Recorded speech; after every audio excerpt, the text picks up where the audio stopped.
Olá, meu querido aluno, tudo bem com você? Hoje eu vou explicar como fazer as contas utilizando a equação de Gauss para resolver exercícios de espelhos esféricos.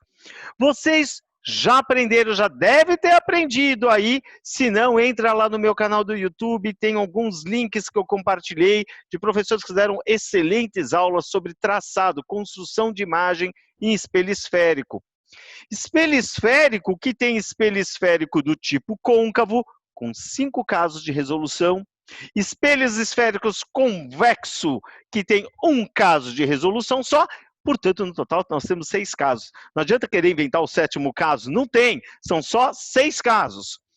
E aí, repara só, você aprendeu o espelho côncavo, que tem um caso com objeto antes do centro de curvatura C.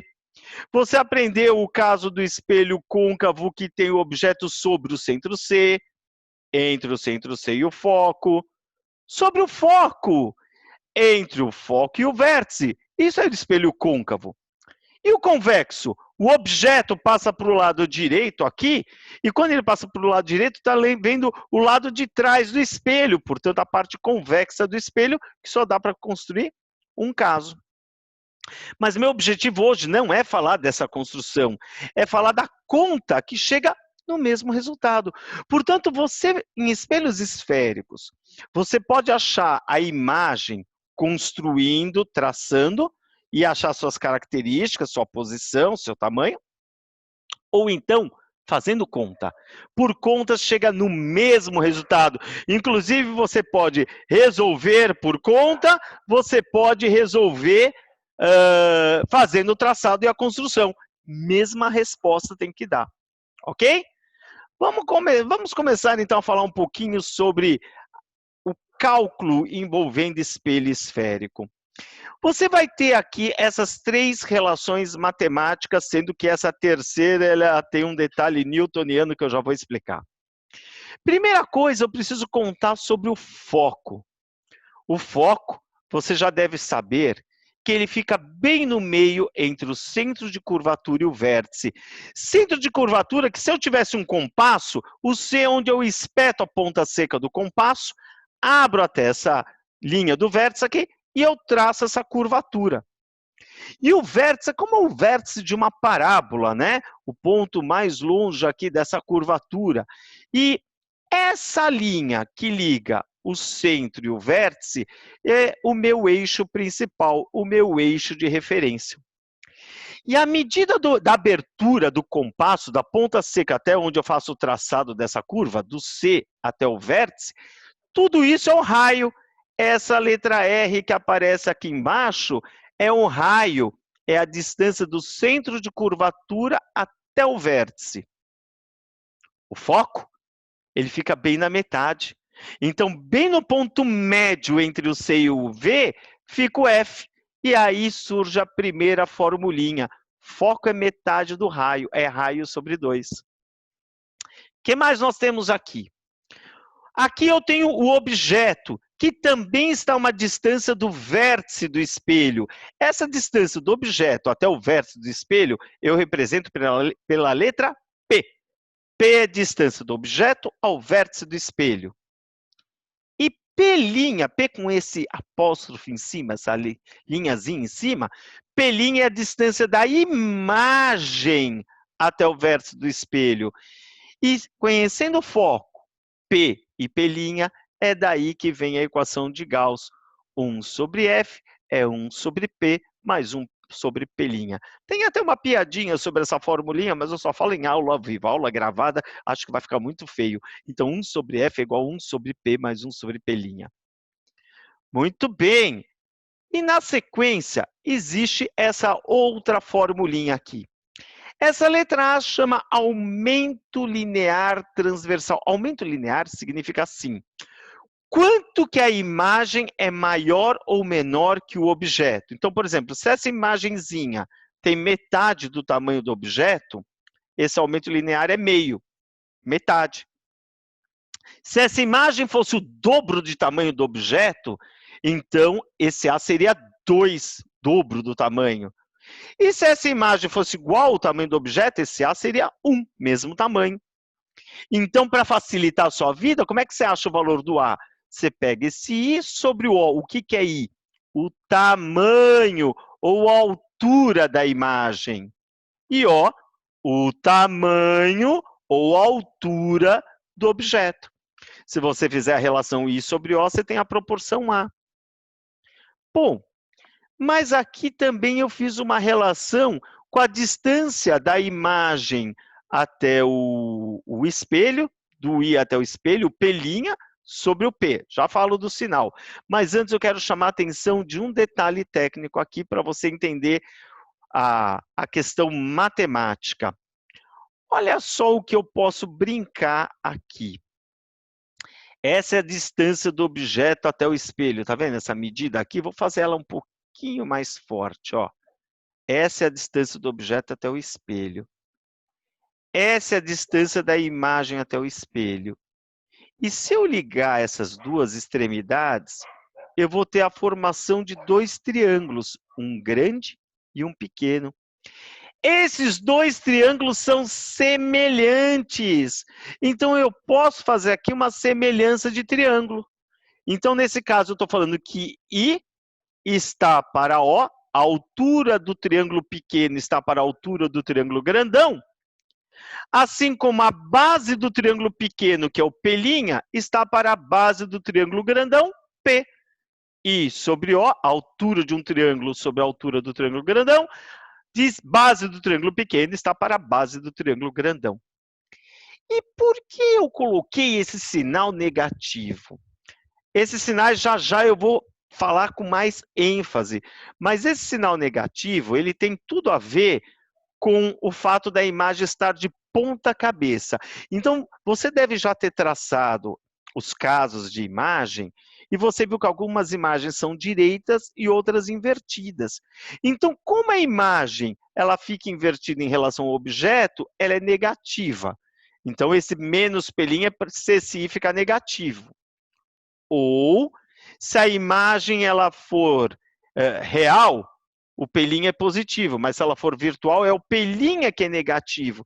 Calma, está ficando confusa essa questão de sinais. Eu vou explicar depois numa tabelinha mais fácil, mas esse sinal aqui, esse pelinha, ele tem a ver com isso, tá? Esse sinal do pelinha.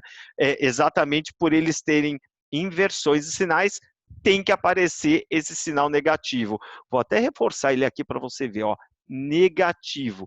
Pelinha tem que ser menos pelinha. Exagerei demais.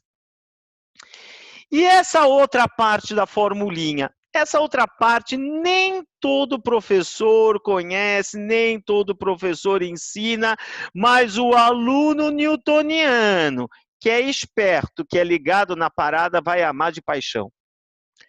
Porque se você conhecer isso daqui, essa relação matemática, você não vai precisar dessa fórmula de Gauss. Não vai usar, praticamente não precisa.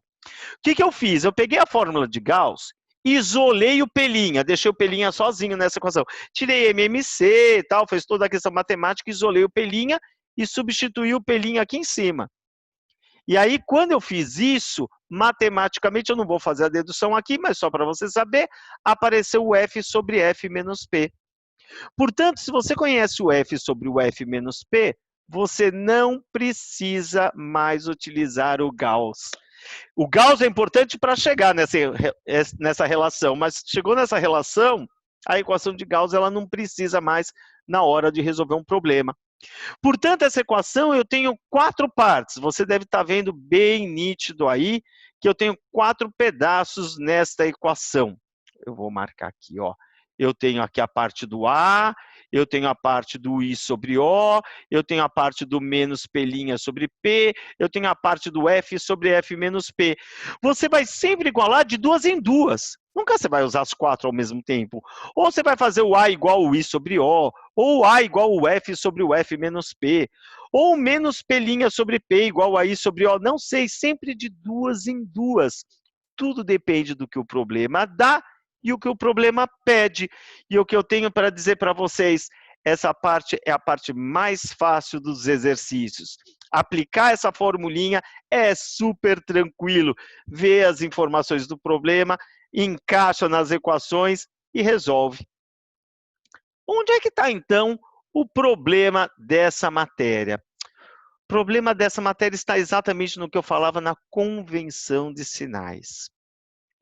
O objeto, que é da onde vem a altura ou o tamanho do objeto, ou a distância do objeto até o vértice do espelho, são a minha referência. Eles são considerados sinais positivos. Então, a posição do objeto de pé é positivo e a posição do objeto em relação ao eixo principal também é positivo. E a partir daí, vêm as equações.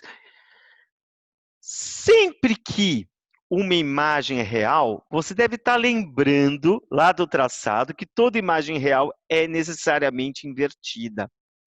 Imagem real, o pelinho é positivo, então se ele é invertido é o i que é negativo. Por outro lado, se a imagem for virtual, o pelinha é negativo. Ou a conta vai já dar negativa, ou se no texto veio, é uma imagem virtual, blá, blá, blá, você vai colocar o sinal negativo. Só que se o pelinho é negativo, obrigatoriamente, sempre que ele é virtual, a imagem é direita. Então, o i é positivo. O que é esse coraçãozinho? É porque eles são casados. E aqui ficou uma homenagem a uma aluna minha querida, uma aluna particular, super querida, chamada Lara, e por isso que eu chamei método de Lara. O método de Lara foi dizer que o pelinha e o i formam um casal. Então, se o pelinho é positivo, obrigatoriamente nesse casal o i é negativo. Se o pelinho é negativo, necessariamente nesse casal o i é positivo. E o sinal do A. Então, obrigado, minha aluna Lara. Olha aí, estou usando, hein? E olha só o que vai acontecer. Esse A tem o mesmo sinal desse valor do I. Repara na formulinha que A é igual a I sobre O. O sinal do I é o sinal do A. Portanto, se o I é negativo, o aumento linear é negativo. Se o I é positivo, o aumento linear é positivo. Bom, o que mais? O foco é metade do raio. E os sinais como é que ficam? Quando você tem o foco, ou o raio, para o mesmo lado do objeto, lembra que a distância do objeto até o espelho é positiva? Então, o raio e o foco estão do mesmo lado quando o espelho é côncavo. Por isso que eles são positivos no côncavo, porque o foco e o raio estão do mesmo lado que o objeto. Por outro lado, no espelho convexo, vou voltar lá em cima no espelho convexo, o objeto está do outro lado do espelho, e a distância do objeto até o espelho é que é positiva. Como o foco e o raio estão do outro lado do espelho, então o foco e o raio são negativos. A convenção de sinais é extremamente importante. É esse quadro que você tem que ter em mãos cada vez que vai fazer um exercício. Sempre olhar para esse quadro de sinais para acertar, porque substituir nas formulinhas é fácil. A dificuldade é saber qual é o sinal. Tem esse quadro em mãos. Ok? Bom, até aqui falei o principal. Se quiser desligar o vídeo, já pode. Brincadeira! Tem 3 observações que são interessantes eu queria fazer nesse vídeo, tá bom? Até aqui foi o essencial. Agora vem o brinde, o extra. Primeira coisa, distância de objeto até a imagem. Eu uso essa formulinha que é o módulo, ou seja, o resultado sempre positivo, P menos P'L.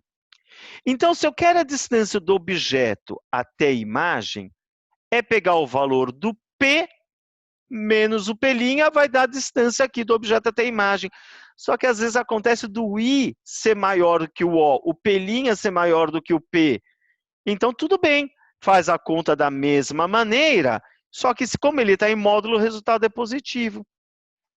Ou às vezes o P'L é negativo. Tudo bem, fica menos o valor do P'L. Aí menos com menos vai dar mais. Isso acontece, por exemplo, aqui no espelho côncavo. P'L é negativo, porque o I está do outro lado do espelho. Então, o lado que está o objeto, o P é positivo. Quem está do outro lado é negativo. Então, P'L é negativo, porque ele está do outro lado do espelho.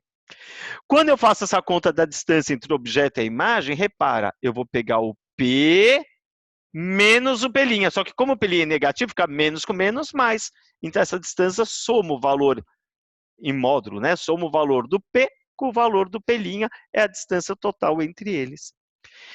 Na verdade, você não precisa necessariamente montar essa fórmula, você pode fazer um desenho, um esquema e raciocinar quanto essa distância entre o P e o P', que também funciona, ok?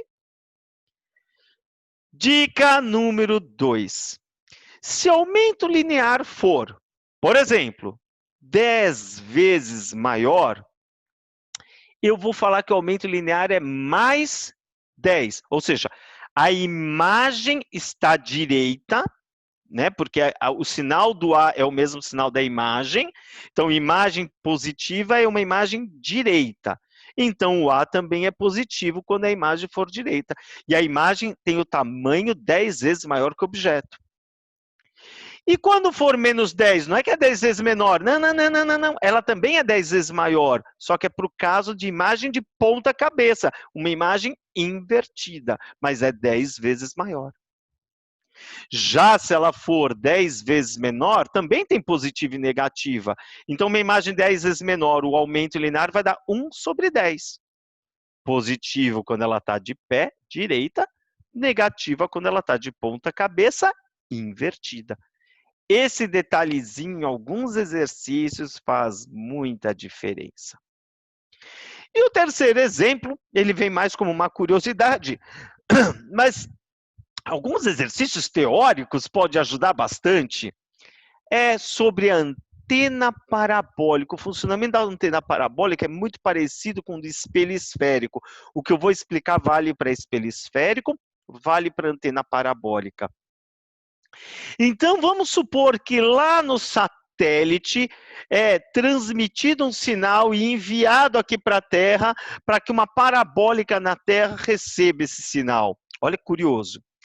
Não sei se você lembra, mas toda imagem que sai do foco e bate no espelho esférico, no caso côncavo, saiu do foco, bate no espelho esférico, essa imagem vai embora paralela. As imagens são paralelas ao eixo principal. Então, saiu do foco, bateu no espelho esférico, elas vão paralelas.